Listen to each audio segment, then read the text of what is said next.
Ya, Tuan Setiausaha. Ya, Bagan. Tuan Speaker, point of order 36:10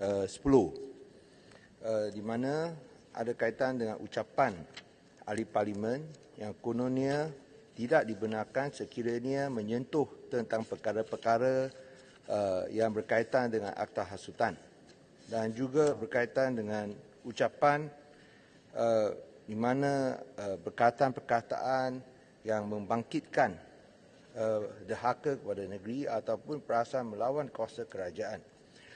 Saya sebut peraturan mesyuarat ini, Tan Sri Yang Bertua, kerana ahli parlimen Sabangah semalam telah pun disiasat oleh pihak polis berkaitan dengan satu ucapan yang beliau buat dalam parlimen. Dan semua pun dalam parlimen tidak dibantah oleh mana-mana pihak. Maka malah Tan Sri Yang Bertua pun tidak menghalang ucapannya.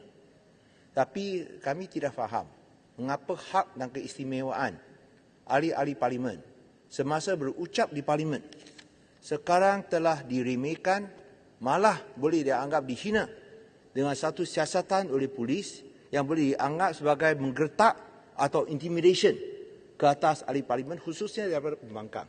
Lebih-lebih lagi, Tan Sri Yang Bertua, di mana apa yang diucapkan oleh Sabangah bukanlah menyatakan secara terbuka untuk memisahkan Sabah daripada Malaysia, tetapi hanya tentang apa yang berlaku dalam Sabah.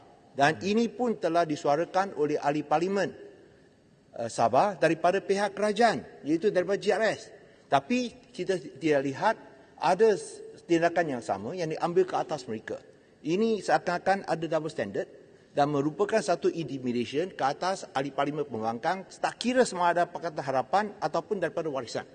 Malah kita lihat pihak polis tidak mengambil sebarang tindakan apabila ada pihak, individu dan organisasi secara terbuka meminta sekolah vernacular, sekolah Cina dan Tamil ditutup sama sekali. Tapi kita tidak lihat bahawa pihak polis mengambil sebarang tindakan. Ini pula ahli parlimen ucap dalam Dewan Yang Mulia ini tak dihalang oleh speaker dan tak dihalang oleh mana-mana ahli parlimen. Dan dengan nyata sekali, ketara sekali tidak menyatakan nak pisah Sabah daripada Persekutuan Malaysia. Tapi pula diambil tindakan. Kami dari pihak pembangkang ingin membantah tindakan yang diambil oleh polis kerana ini menjadikan polis seperti ala politik untuk menggertak dan juga mengancam kebebasan dan juga peranan yang dimainkan oleh ahli parlimen pembangkang. Saya harap Tan Sri Yang Bertua boleh buat satu ruling. Kalau pihak polis tak ambil tindakan, kena rujuk dulu kepada speaker. Bila speaker tidak menentang, membantah, mengapa ini menjadi satu isu? Ini sangat tidak adil kepada Yang Berhormat dari Sabangah dan juga kepada semua ahli parlimen dalam Dewan Yang Mulia ini. Speaker harus menegakkan keunggulan dan juga sovereignty. Terima kasih. Sebelum speaker ya. jawab, Ya. biar saya memberi kenyataan menyokong yang dibangkitkan. Kerana ini juga saya rasa tersentuh peranan speaker. Kalaupun ada masalah, itu harus dibangkitkan oleh pihak kerajaan. Rujuk kepada jawatankuasa. Ya, untuk mengambil tindakan. Tetapi untuk menghalang dan memberi ugutan kepada ahli parlimen mengemukakan pandangan seperti yang berlaku kepada YB Sepanggar, saya rasa sekali lagi create a very dangerous precedent in this house. Kalau strictly speaking, kalau nak buat analyse itu, yang saya cakap, saya sendiri banyak yang saya sentuh yang boleh dibuat sebagai selaku ahli parlimen di parlimen yang tidak mudah dibuat di luar. Jadi kalau Tan Sri Speaker ambil tafsiran yang keterlaluan mengikut kehendak atau tafsiran polis atau KDN, ia akan menghalang kebebasan kita sampai. Lagipun parlimen ada cara dan kaedah dia untuk mengambil mana-mana tindakan kepada ahli parlimen yang melanggar. Ini pernah berlaku kepada saya sendiri dulu bila saya bangkitkan soal One Malaysia dan hubungan dengan pandangan Israel dan One Israel. Dan kemudian dirujuk. Tidak semestinya saya setuju prosesnya, tetapi maknanya dia tak guna penguat kuasa di luar daripada parlimen.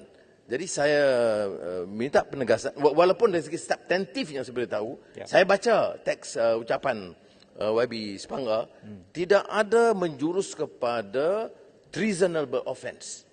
Ya. Ini hanya penafsiran longgar yang dibuat. Saya sekali lagi usulkan kepada speaker, supaya speaker campur tangan, menyatakan ini ruang parlimen. Saya masih ingat, baru-baru ini speaker House of Commons.